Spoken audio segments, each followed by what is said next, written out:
মেয়ে বান্ধবীদের থেকে ছেলে বন্ধু বেশি ছিল। আমি খেলতে অনেক পছন্দ করতাম, তো আমি ব্যাডমিন্টন অনেক খেলতাম, বাট আমার শৈশবটা কেটেছে কিন্তু বেশিরভাগ ছেলে বন্ধুদের সাথে। একটু গালাগালি শিখে যেতাম, তারপরে মারপিট করতাম। আমি বলবো যে এখন আমি অনেক ধৈর্যশীল। ছোটবেলার বন্ধু আমাকে নক করে যে দোস্ত তোকে এখন দেখি, তুই তো এখন অনেক বড় স্টার হয়ে গেছিস। ব্যাডমিন্টনটা নিয়ে বলেছিলাম যে একদম মেরে ভর্তা বানিয়ে দিব। অনেক বেশি বকা দিত কারণ আমি পরিবারের বড় মেয়ে। আমার ছোট বোন খুব আদরে বড় হয়েছে, কিন্তু আমার বেলায় মোটেও আদরের বিষয়টা ছিল না। অনেকে বলে থাকে তাসনিমানিকা ছোটবেলায় ভীষণ রকমের টম বয় ছিল, ছেলেদের মতো গেট আপ করতো, মারামারি করতো। এটা আসলে কতটা সত্যি?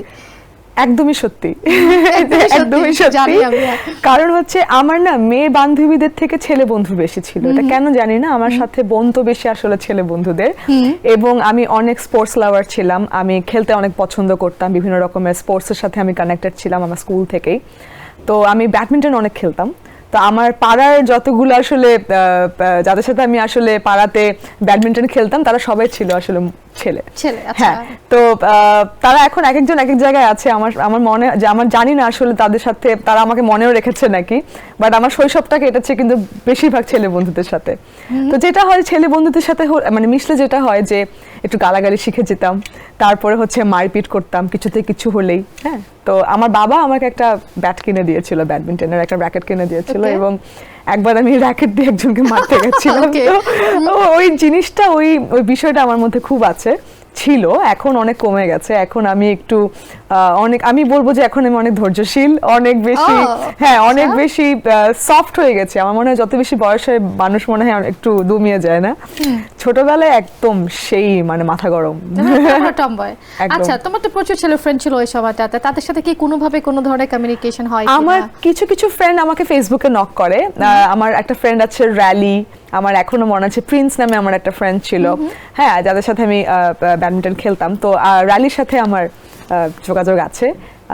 আমার বেশ কয়েকটা ছোটবেলার বন্ধু আমাকে নক করে যে দোস্ত তোকে এখন দেখি, তুই তো এখন অনেক বড় স্টার হয়ে গেছিস। আমি তখন বলি কি যে না, ওরকম কিছুই না, আমি সেম ওল্ড আনিকাটাই আছি। বাট যেহেতু কাজের ব্যস্ততা, সবাই এখন এক এক জায়গায় আছে, সবাই এস্টাবলিশ, সো দেখাটা হয় না। তবে ফেসবুকে সবাইকে দেখি, ভালো লাগে। আচ্ছা, বলছিলা যে একজনকে তুমি ব্যাট দিয়ে মেরেছিলে, কি কারণ ছিল, কি করেছিল? আমার খুব রাগ উঠেছিল তার উপরে, তবে সে একটা মেয়ে বান্ধবী ছিল। একটা মেয়ে বান্ধবী ছিল, তো আমার খুব রাগ উঠেছিল। তারপরে আমার এক্স্যাক্টলি ইভেন্টটা মনে নেই কেন আমার এত রাগ উঠেছিল, বাট আমি একদম গিয়ে ব্যাডমিন্টনটা নিয়ে বলেছিলাম যে একদম মেরে ভর্তা বানিয়ে দিব, খবরদার আমার সাথে কোনো রকম মারামারি করতে। বাসা থেকে প্যারেন্টস কিছু বলতো না? রাগারাগি করতো? আমাকে অনেক বকা দিত, অনেক বেশি বকা দিত, কারণ আমি পরিবারের বড় মেয়ে। তো সেই ক্ষেত্রে বকাটাও বেশি, মারটাও বেশি খেয়েছি ফ্যামিলির থেকে। আমার ছোট বোন খুব আদরে বড় হয়েছে, কিন্তু আমার বেলায় মোটেও আদরের বিষয়টা ছিল না। তো যেটা হয়, আমার বাবা আবার আমাকে খুব এসব বিষয়ে বলতো যে হ্যাঁ, কেউ বেয়াদবি করলে আগে গিয়ে মেরে দিয়ে আসবো, পরেরটা পরে আমি দেখবো। তো এই সাহসটা আমার বাবা আমাকে সবসময় দিয়েছে। সো তারপরেও যেটা হয় না যে কমপ্লেন্স তো আসতো, হ্যাঁ, পাড়ার থেকে আপনার মেয়ে আজকে এটা করেছে, আজকে আপনার মেয়ে ওর মাথা ফাটিয়ে দিয়েছে। বাবা না জানি না তারপর কিভাবে হ্যান্ডেল করতো। আমি তো জাস্ট মানে কাণ্ডটা করে দিয়ে এসে আমি তো মানে লুকিয়ে যেতাম। Sensation, classic strawberry or coffee variant.